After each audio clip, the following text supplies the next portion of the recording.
Right, I see we've started to record here.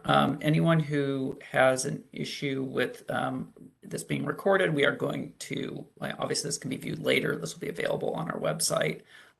So you can welcome off here. You can drop off here and join later. We're going to give a couple more minutes for people to deal with WebEx and join. You can familiarize yourself a little bit with the controls here. If you're going to send questions in, I'll cover this a little later. There will be time for questions at the end. If you go to all panelists, we're going to be monitoring that throughout the presentation, and we're collecting those and then addressing those to Rob at the end. If there's time, we will also have there'll be time for verbal question. Well, if there's time, we'll have verbal questions as well.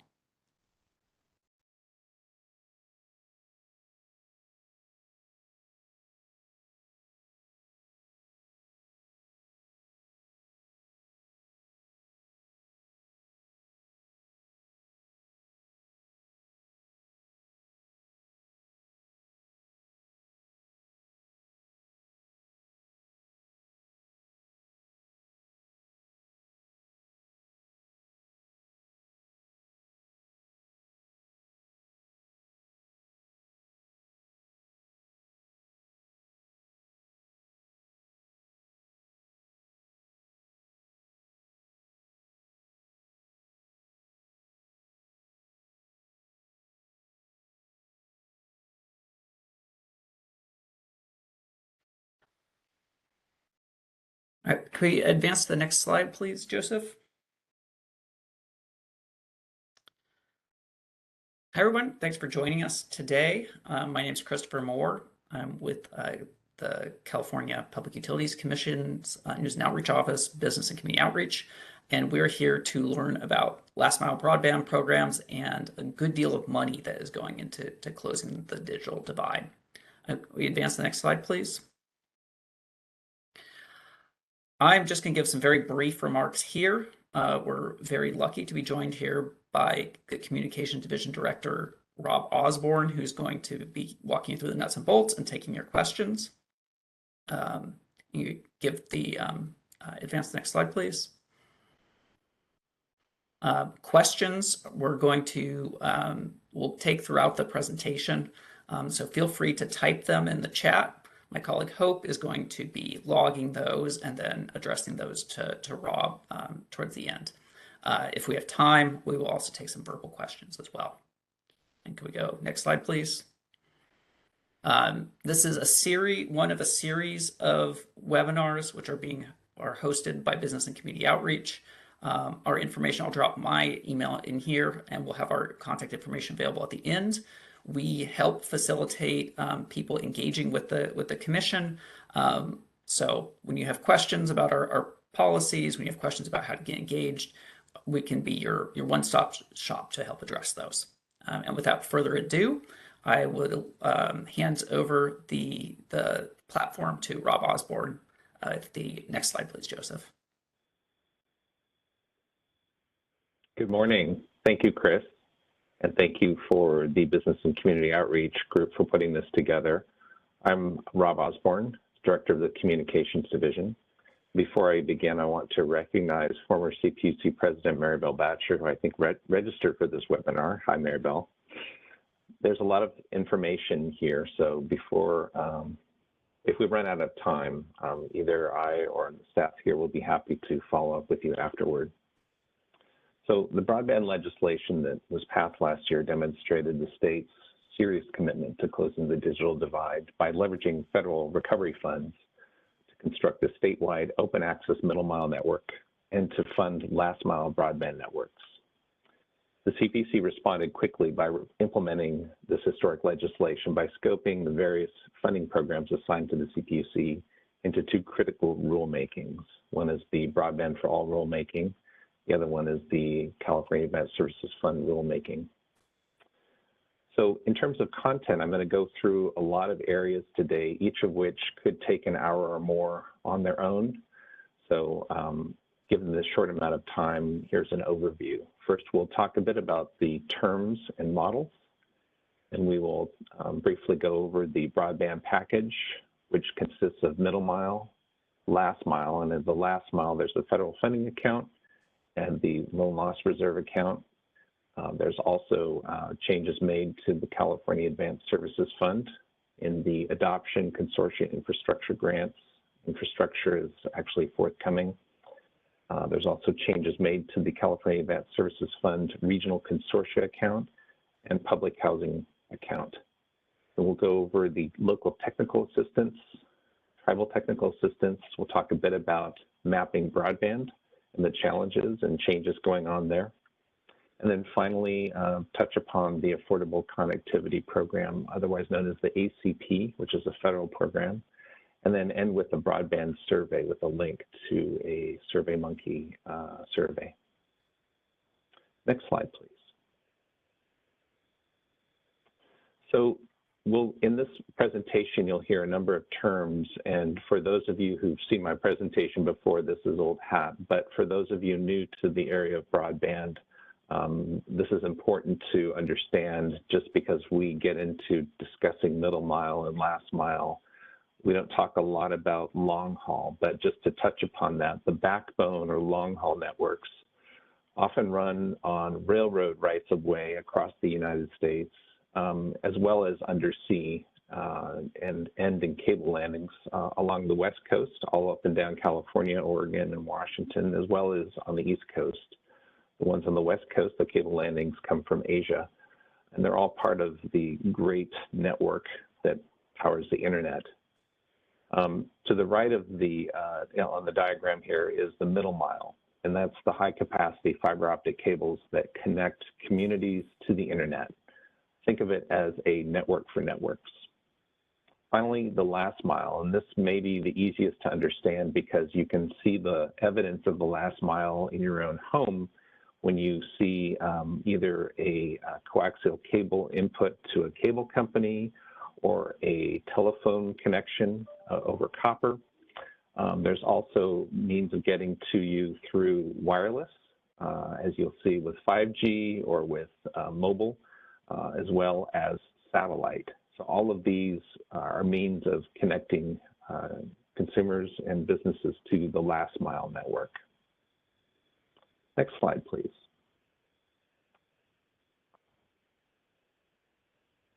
So this is a rather complicated slide. I apologize for that, but what we really want to go through here is sort of the background, how we came about getting additional funding for broadband in California.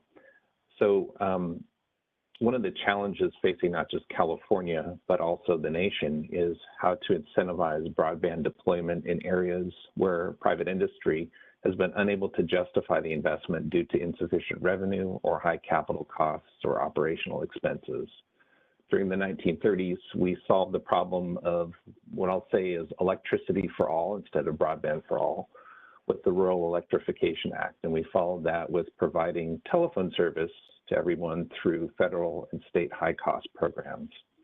The circumstances today are a little bit different. Broadband is deployed to many areas, but we still have some communities without access or sufficient access. And because of this, broadband policymakers are pursuing new deployment models.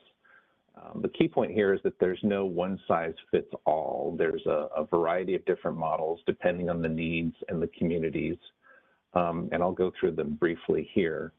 So the table on this slide categorizes the various levels of public entity involvement and private entity involvement along the value chain of broadband networks in ways that may be helpful in grounding discussions about last mile programs. So this table comes from an organization called US Ignite. It goes from fully public models in row 1, which is labeled full municipal broadband on the left, all the way down to fully private, which is labeled as full private broadband, number 5 at the bottom.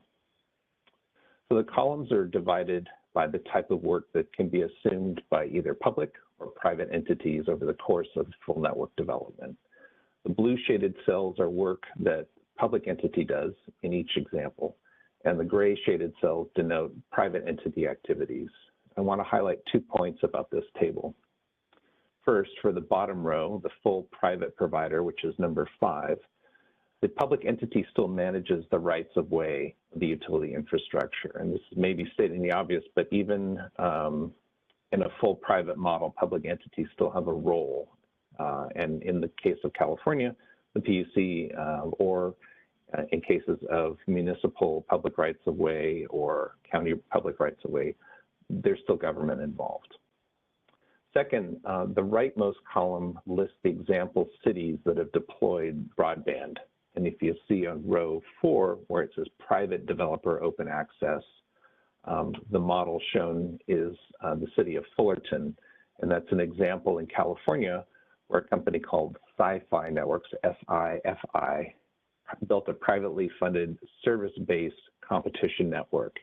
What that means is that there's one private entity that owns the infrastructure, so the cable into your home or the fiber optic, and then various service providers offer internet service over that cable. Think of it like a pipe, and you have different companies being able to offer service over that pipe into your home. So this basically separates ownership of the infrastructure from the service delivery, which doesn't happen very often right now in California, but it is one model that could be explored more among cities and counties. For more discussion about the various roles that local agencies play in broadband deployment, the PUC recently hosted a workshop, the California Advanced Services Fund annual workshop, and was recorded. And one of the panels focused on examples of how municipalities, local governments can be involved in broadband deployment. Now we'll go on to describing more specific broadband activities underway. Next slide, please. So this slide provides an overview of the various broadband initiatives enacted with last year's budget, budget and SB 156. The first bullet point is the statewide open access middle mile network, $3.2 billion.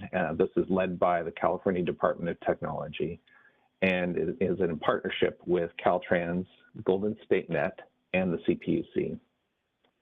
Next is the broadband technical assistance, and it's also referred to as local agency technical assistance. And there was $50 million allocated for that to be awarded.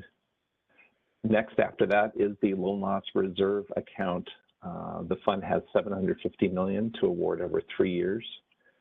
And think of this really as a reserve account to be used to help float bond financing. Next, we have the federal funding account, which is sometimes called the last mile account, which has $2 billion allocated over 3 years. And then finally, the California Advanced Services Fund, which includes a number of sub-accounts, which are separate programs that address broadband needs in a variety of areas, such as adoption, which is helping people who have access to broadband, but either can't afford it or don't know how to get connected. Also includes connectivity in public housing, as well as low-income communities, funding for regional consortia planning and expert consortia, as well as funding for infrastructure, which is the largest part of the California Advanced Services Fund. The box on the right summarizes the CPUC's contribution to the $3.25 billion middle mile initiative led by the Department of Technology. I'll go over that briefly next. Next slide, please.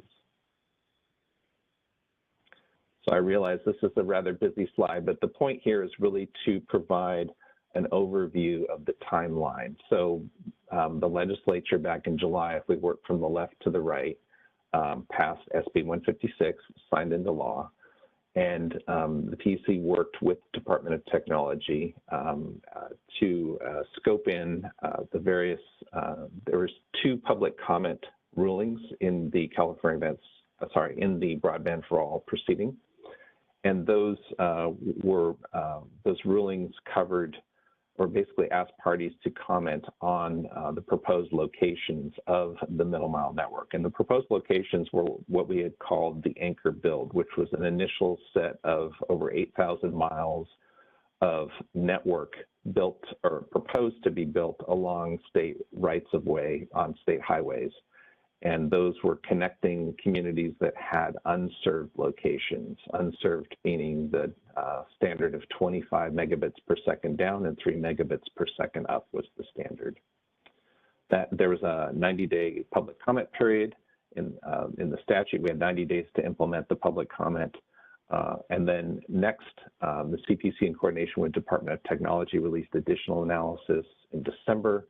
And then we released a subsequent set of analyses in February. And we continue to work with Department of Technology on updating the map data. Next slide, please. So this slide really is just to show the coordination. You see on the right, you have an image of the proposed anchor build locations. And then basically, as I said earlier, the PUC is collaborating with Department of Technology. Department of Technology is the lead on the middle mile. PUC worked on identifying the the locations based on unserved communities, locations in communities. The Department of Technology is identifying the project locations in conjunction with Golden State Met, and they're working with Caltrans to begin the construction for those middle mile builds. And there's a link at the bottom left that we'll go into next, some of the details from that website that is hosted by Department of Technology, and that provides more detail on the middle mile build. Next slide, please. So this is the main page of the Middle Mile Initiative from Department of Technology. And you can see that there's a number of options or pull down. So you have about data and analysis, resources, MMAC, which is the Middle Mile Advisory Committee, and then public comment. Next slide, please. So this map, and there's a number of maps in here that are based on requirements in the legislation in SB 156. What we're seeing here is a map of the public comment on the middle mile locations.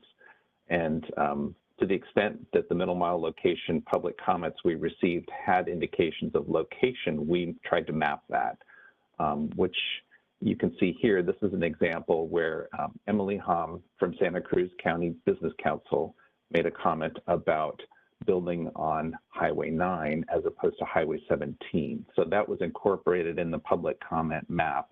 And as I said earlier, there's a number of other maps in here that are required by legislation. Those are all included in this website and the various layers. Next slide, please.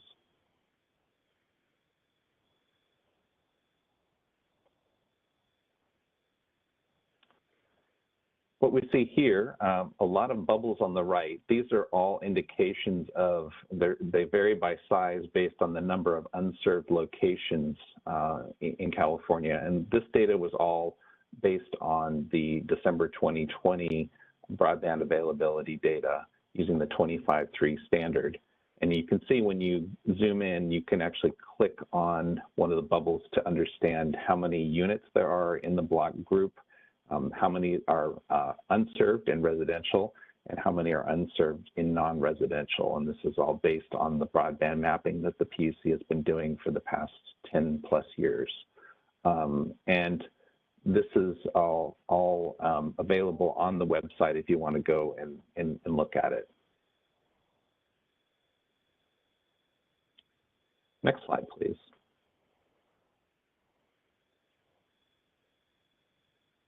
It looks like we have two screens. I'm not sure why that is, but we'll just go with that. Okay, so this slide goes into, now we're switching from middle mile, which I just covered, to last mile. Now last mile funding, and it's under PUC's purview. So the last mile funding, the CPUC adopted program rules for the federal funding account, which is the $2 billion I talked about earlier in April, on the April 21st voting meeting. The rules included an allocation by county of funds out of this $2 billion for last mile projects. And the allocation is based on rural versus urban counties. And the decision adopted a definition that was proposed by one of the parties that sort of is a combination of various factors to determine what constitutes rural versus urban. So the PUC is targeting to begin accepting applications later this year. The PUC will also be publishing a list of priority areas based on the unserved definition that I talked about earlier. Finally, if you're interested in learning more about that, we can provide links. I believe there are links later in the presentation, or if not, we can send those out so you can follow more about the program rules for the federal funding account. Next slide, please. Next is the Loan Loss Reserve Fund.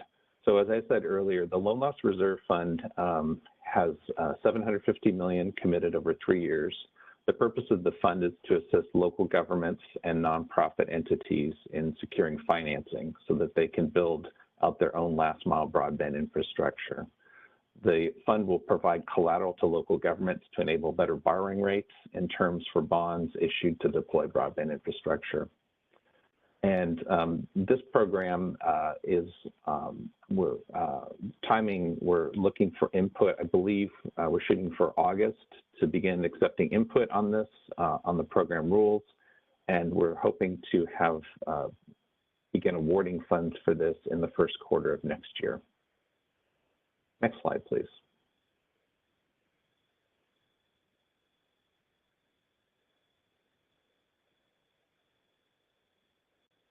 Can we go to the next slide, please?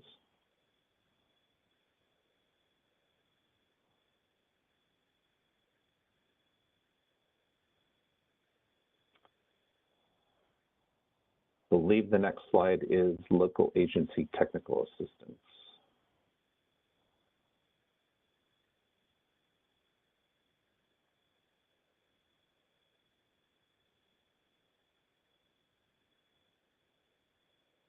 I guess not. Okay. Let's go back to the loan loss reserve. Keep going down. Okay, let's stop there. Okay, stop there. That's fine. I'm going to just talk about local agency technical assistance. I apologize. I thought the slide was in here. So the broadband package tasked the PUC with awarding $50 million in technical assistance grants to public entities and nonprofits to help them prepare to provide service in their communities.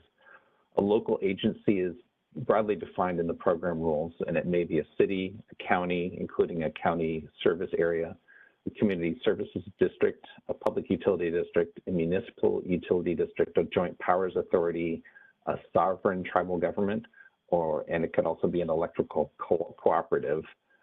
Individual grants are to be no more than $1 million per applicant, and there's an expedited process for requests of less than $500,000.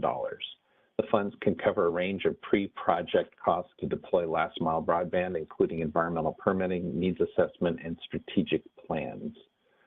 And so actually, I just realized this is probably, I'm going to touch upon this later before we get into tribal technical assistance. So apologies for the duplication. Now I'm going to talk about the California Advanced Services Fund adoption and consortia and infrastructure grants. So just recently in the last voting meeting, the PUC adopted updated rules for the California Advanced Services Fund adoption and consortia and public housing programs. Infrastructure, we are working on a staff proposal right now and hope to have that out published for comment soon. So the adoption grants, PUC funds adoption programs. As I said earlier, this has to do with, usually goes to nonprofits or entities that are engaged in educating the public about broadband, how to connect to broadband, and the availability of affordable programs from various providers for broadband. The consortia grants fund regional consortia across the state, and these consortia are tasked with helping local areas put together infrastructure grant applications. And then finally, the public housing, and I'll go into that in a bit, funds broadband for public housing entities. So in terms of timing, PUC is planning to, actually I think are today opening up the consortia window for applications. and then adoption and public housing are going to be coming very shortly. And just here for reference, the rulemaking that is overseeing all of this is rulemaking 2008021. Next slide, please.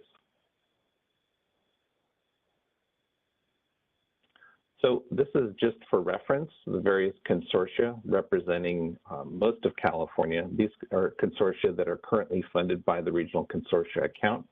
I've included the counties that they cover, as well as the contact information. So you can go to these people if you live in the areas that are listed here and you want to learn more or how to get involved, or you have a project that you think needs to be funded. And then I also included at the very bottom a link to the California Advanced Services Fund Consortia page so you can find more information, including telephone numbers. So this is the first of 2 pages, and then I believe the next slide is the second of 2. Next slide, please. There we go. So you can see most of the state is represented. Areas that are not represented, we are, as I said earlier, we are accepting now applications for consortia for other regions. So those, we're looking forward to hearing from you. Next slide, please. So the CSF public housing account, legislation last year revamped the public housing account grant program to provide grants to connect qualifying low-income housing, such as publicly supported housing communities, as well as, so it's not just public housing itself, but also low-income communities. That low-income community part is still part of a subsequent ruling, I believe. So there's essentially 2 phases for public housing. And we're targeting to begin accepting applications late June, early July. And then, so with regard to action, so public entities and nonprofits can to assess the needs of their communities, and we look forward to seeing applications from you on that. Next slide, please. There we go. So I thought I'd skip this before. Local agency technical assistance I've covered already. Just as a recap, there's $50 million available for technical assistance grants, and funding can be used for any public entity to create a joint powers authority, to do environmental permitting, engineering, and design activities. It's capped at $1 million per entity with up to $500,000 for ministerial review. A ministerial review means it doesn't go before a vote, before the commission. It's handled at the staff level. Applications, we're looking to accept between June and July of this year. So we have not yet begun accepting applications. And there's a link for more information below. Next slide, please. So tribal technical assistance grants. This actually predates the local agency technical assistance, and we modeled a lot of local agency technical assistance approach based on what we've already been doing on the tribal side. So keep in mind, the local agency technical assistance has a cap of $1 million per entity with expedited review up to $500,000. Tribal technical assistance, which predates the local agency technical assistance, sets out grants that should not exceed $150,000 per tribe per fiscal year. These grants assist California tribes in developing market studies, feasibility studies, and our business plans, which support tribes in their pursuit of improved communications. And we have already awarded a number of grants to tribes, I believe over 30 grants. For technical assistance. And just to clarify, if people are confused about the 2 different technical assistance programs, a main difference is the size of the award. So this is capped at $150,000. Local agency technical assistance is capped at $1 million with ministerial review at $500,000. Tribes are welcome to apply for either program. So I just want to make that clear for everyone. For the tribal technical assistance, projects must be completed within 24 months, and any tribe, so there's no limit on, you don't need to be a federally recognized tribe to be eligible for the tribal technical assistance. Next slide, please. So mapping, this is a very hot topic and has been for a long time. I've been working on mapping since I came to the commission in 2012, and the commission had already been doing mapping several years before that under an ARA grant. Under the NTIA rules back then, we mapped at the census block level, and the census block, keep in mind, broadband isn't deployed by census block. Census block was just a geography, the most granular level we could get that made sense for mapping at the time. So essentially, we tried to determine broadband availability at the block level. One thing the PUC did implement back, I'm going to say in 2014, 2015, was an ability for the public to provide feedback on the broadband map that the PUC publishes every year.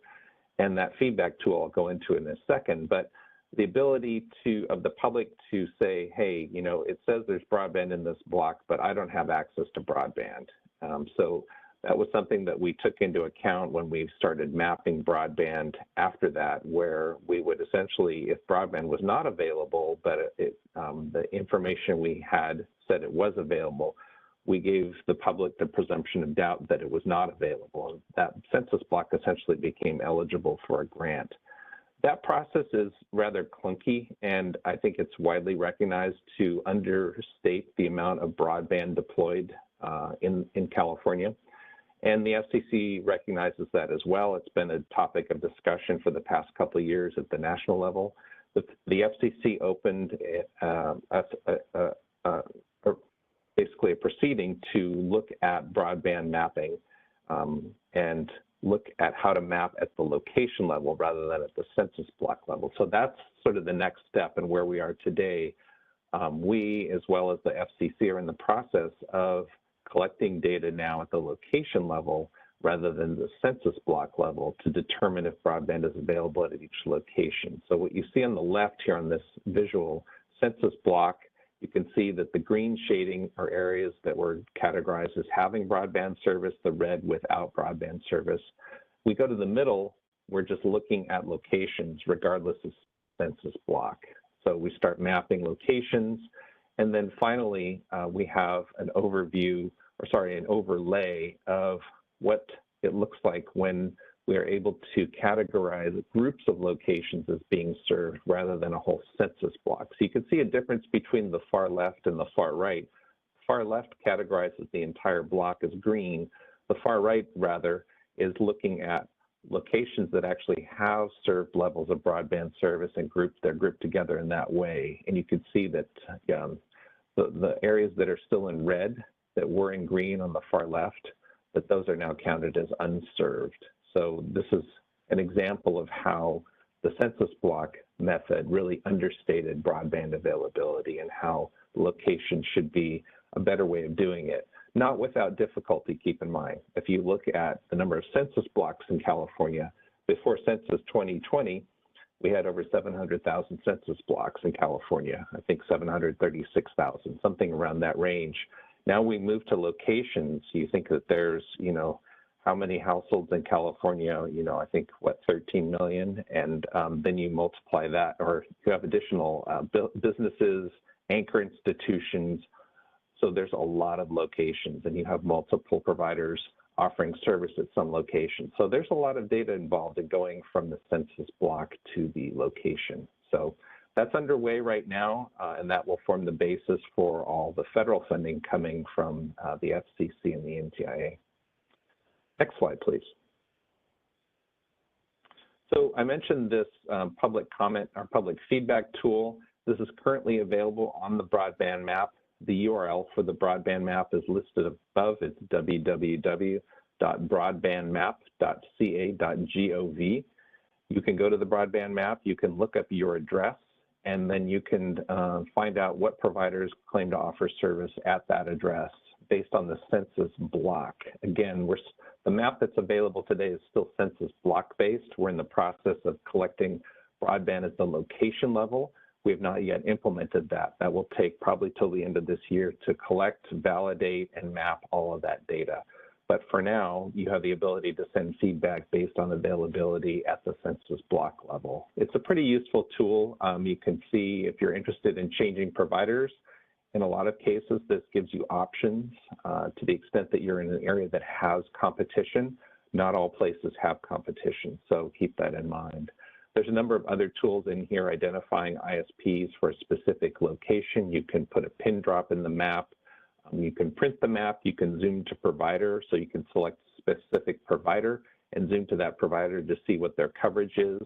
We also, just to add to this, do what we call mobile field testing twice a year, and we have funding to collect over 4,000 locations twice a year. We do mobile testing, and we basically create a coverage model based on the location values that we collect, the speeds that we collect.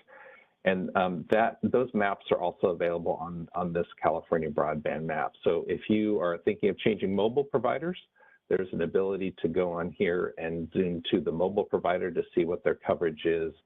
I should say what their predicted coverage is, because it's not an exact science mobile broadband.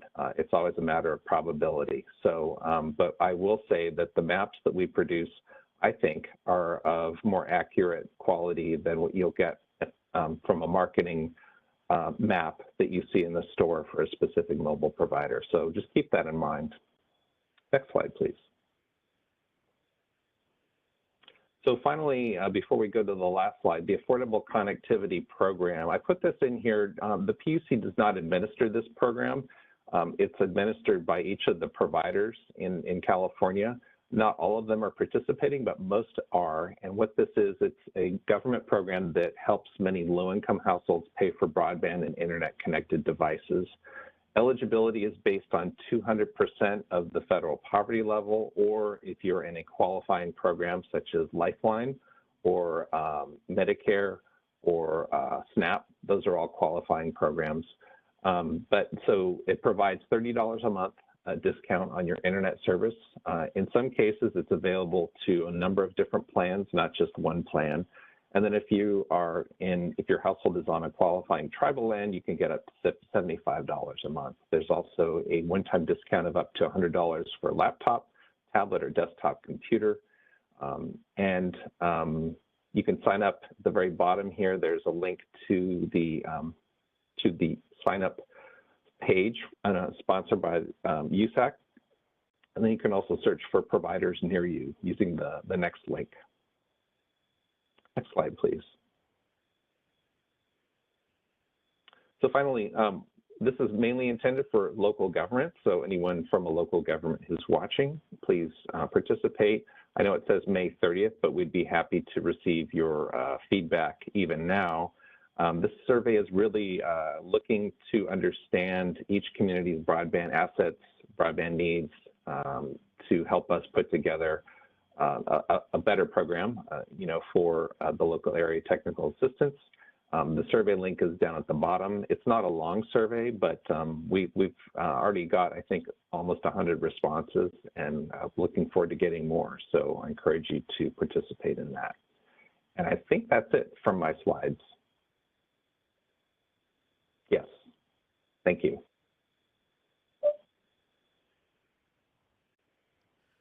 All right, thanks a lot, Rob. And now I think we're going to go to Hope, who's been collecting questions that people have been typing.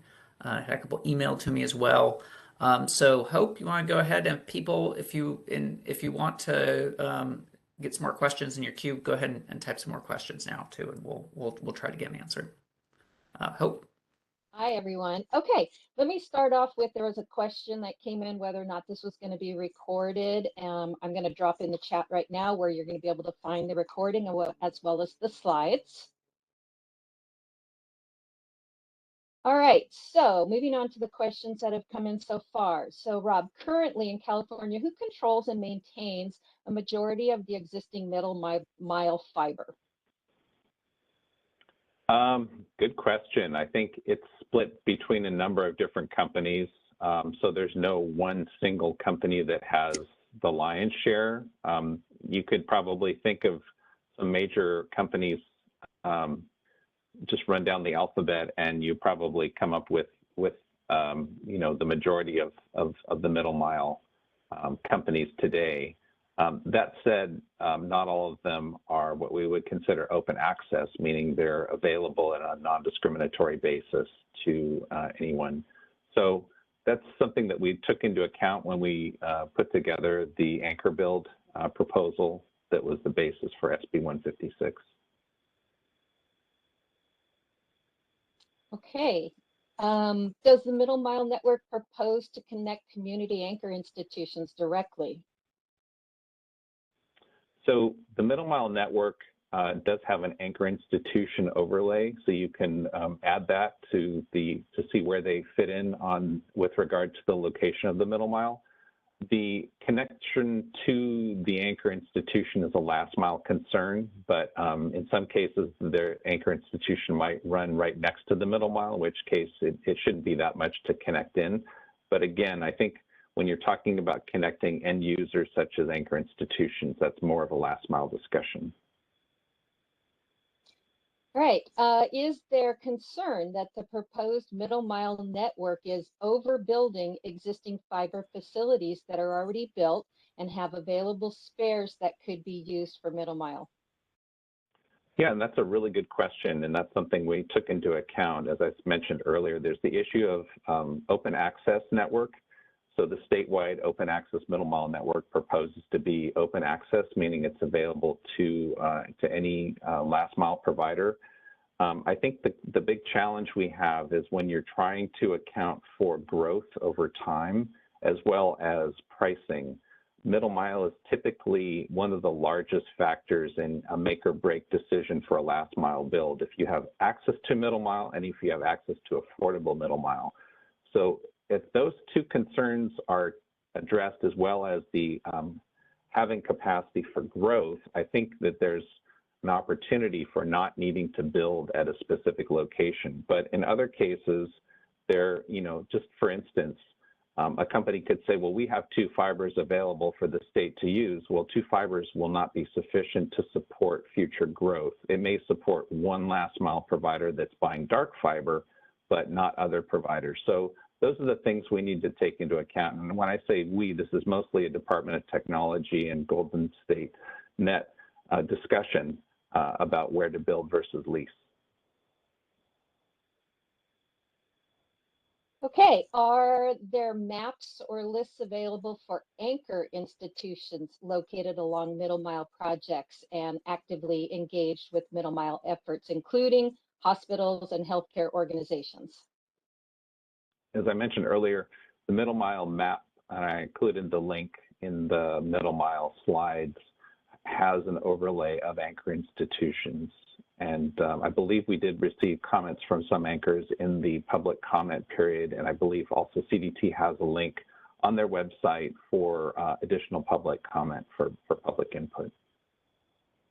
All right, you mentioned the application window opening for the federal funding last mile later this year.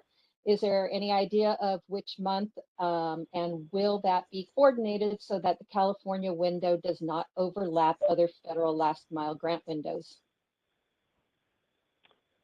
Yeah, so we are working on identifying priority areas for the federal funding account.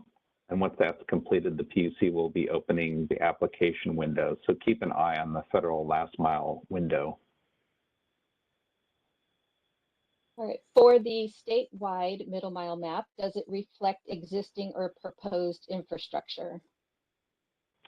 The statewide middle mile map is a proposed infrastructure map. It doesn't have existing, but as I mentioned earlier, in some cases, there may be a good business case to be made for not building, instead leasing, but that is done on a case-by-case basis.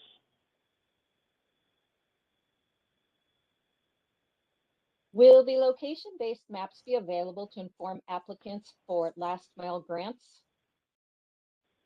Yes, they will. And again, the middle mile map on the Department of Technology's website has communities indicated with number of unserved locations today. So you can go on the map and see that. And then also, as I mentioned earlier, for the federal funding account, the PUC will be publishing a list of priority areas based on the broadband data. Thank you. How will point system be used in the application evaluation and award process? So there's a point system on the federal funding account, which I believe it totals 130 points, and it has different things are awarded. There's different criteria.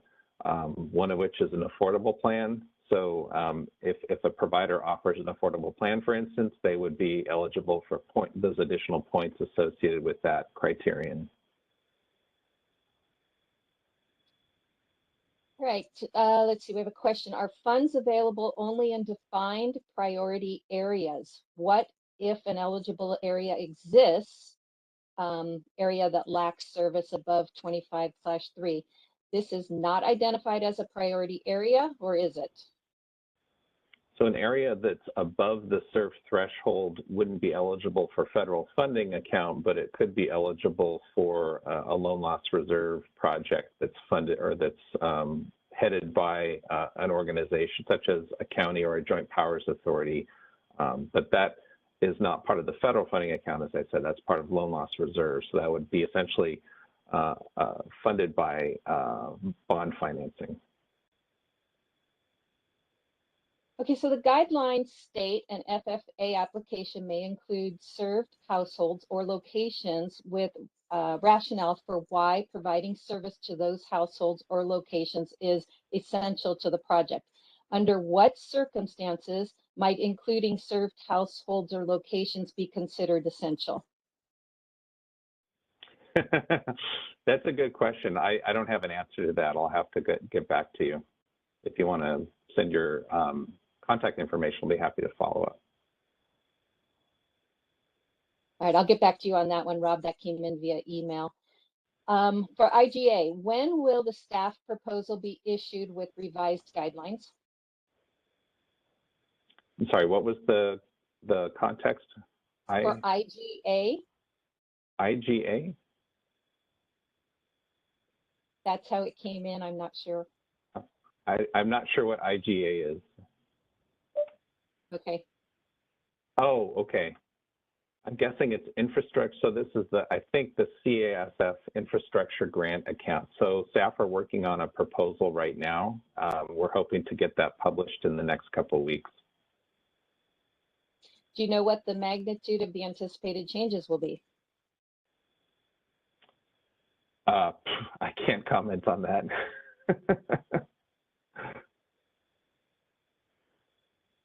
Okay, let's see. What happens in areas where there were RDOF funds awarded, but the entity awarded the funds has not been granted ETC status? So an area that won so just as some background, the Rural Digital Opportunity Fund was a reverse auction run by the FCC, and they awarded areas in California, and the requirements to deploy, one of them requires that an applicant receive ETC approval. So the PUC has approved some of the applications for ETCs, and others are still under review. Okay, moving on, for the LATA grants, what is the timing between ministerial review versus commission approving or voting on those grants? Good question. I don't have a specific answer, but I will say that if it is not under ministerial review, it has to go through resolution, which means it has to go through a voting meeting, which means it has to be published for comment. So it's probably at least a month or more additional beyond what ministerial review would be. I'd say maybe a month and a half to 2 months. For the LATA funds, how is the CPUC giving out the money? Is it a first come, first serve? How are the funds being awarded or reserved for commission approval versus staff ministerial review? So we have not yet opened the window for that program, so I can't comment on the process of evaluation, but I will say there's only 50 million available, so I expect that it will go fairly quickly. That said, I don't think that's a bad thing. I think that, I mean, I'm hoping that there might be additional money available, but I don't want to go on the record as saying there will be. I just think that would demonstrate more demand than we have for the money that's available. All right, Rob, how final do you think the state's middle mile map is now following the May revision? This person said that their community was originally in it, then they were removed in April and then added back. So they're just wondering how final these maps are. That's a good question. I would ask them to follow up with the Department of Technology. I don't have an answer to that. Do long-haul ISPs have access to the middle mile network? So the question is, do long-haul ISPs have access to the statewide open access middle mile network? Yes, I believe that is the idea. The value of a network is in the number of connections. So I can see that that would be an important consideration to allow for long-haul networks to connect. Yes. For last mile grants, where the applicant wants to propose an alternative service area to identified through the broadband maps, what is the type of evidence you are looking for to identify alternative service areas?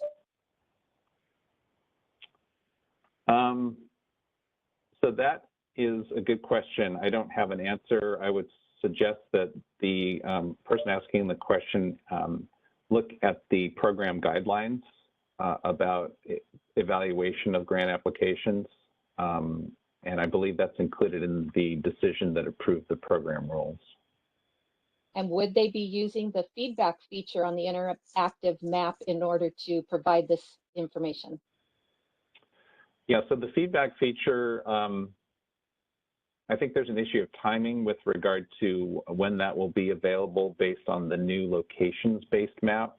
So the feedback feature, as I said earlier in the presentation, is based on the broadband data from December 2020. So I would not think that the feedback feature would necessarily tie into the federal funding account applicability, but it's something I'll have to explore further with staff. Okay, have there been any considerations to adjust the served definition to meet the NTIA speed requirements of 125? Well, I think part of the stipulation is in the legislation. So I don't think for the programs that we're in the process of rolling out that that's a possibility, but I think there may be opportunities down the road. But for now, we're still working with the existing 25.3. Any idea why it's taking so long for the LATA application to come out? And will there be guidelines out in advance of the application? So we are still working on rolling out the local agency technical assistance. And we will be publishing guidelines. I think we've talked about doing a webinar too, and that got slightly delayed, but we're in the process of putting that together.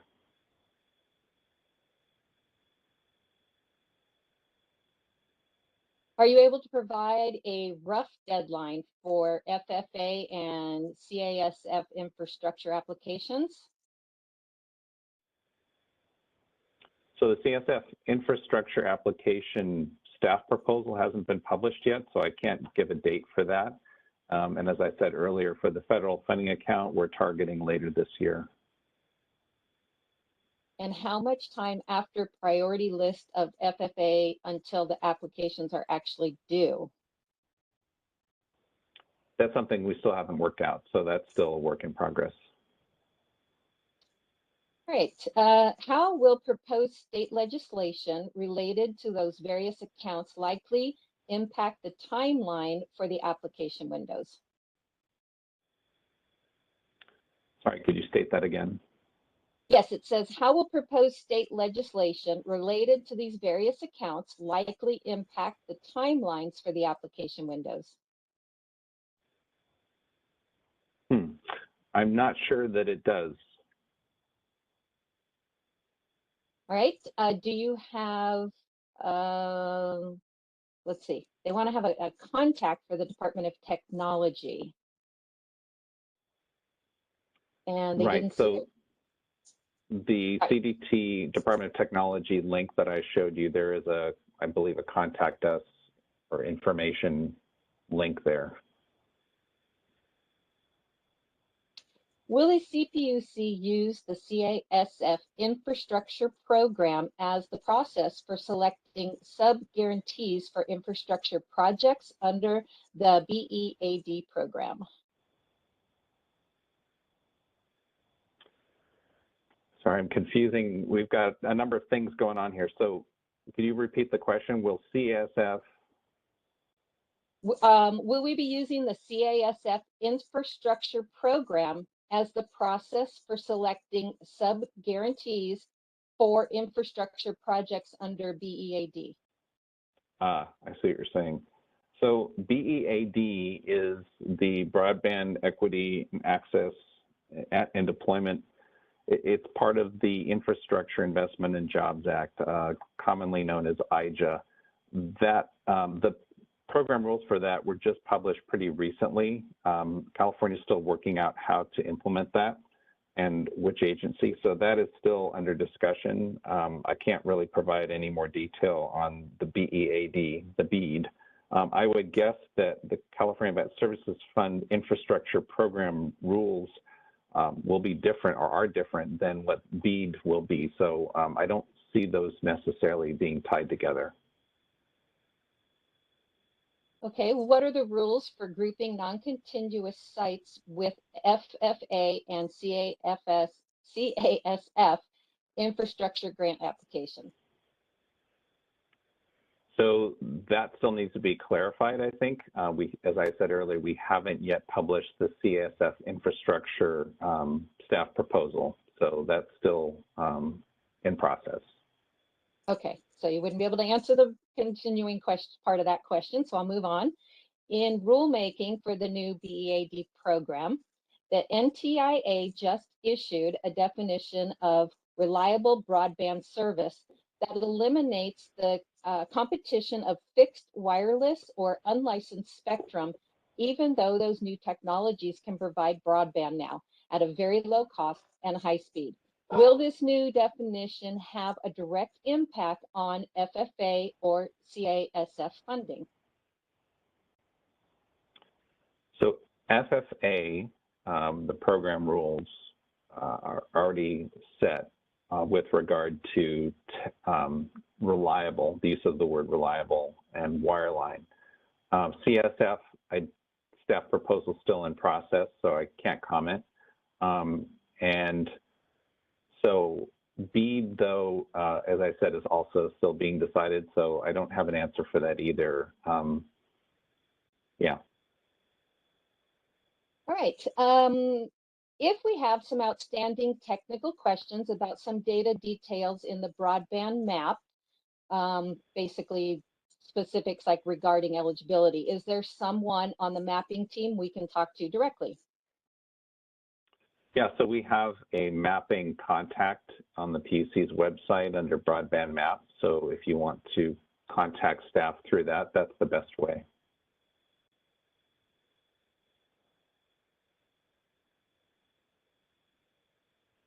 I'm trying to back up because I was just asked about something I may have missed. So I believe, Joseph, what you're wanting me to ask is, will this new BEAD definition have a direct impact? No, I asked. Let me just state it. Will the new BEAD definition have a direct impact on the FFA or CASF funding? I hope I got that right.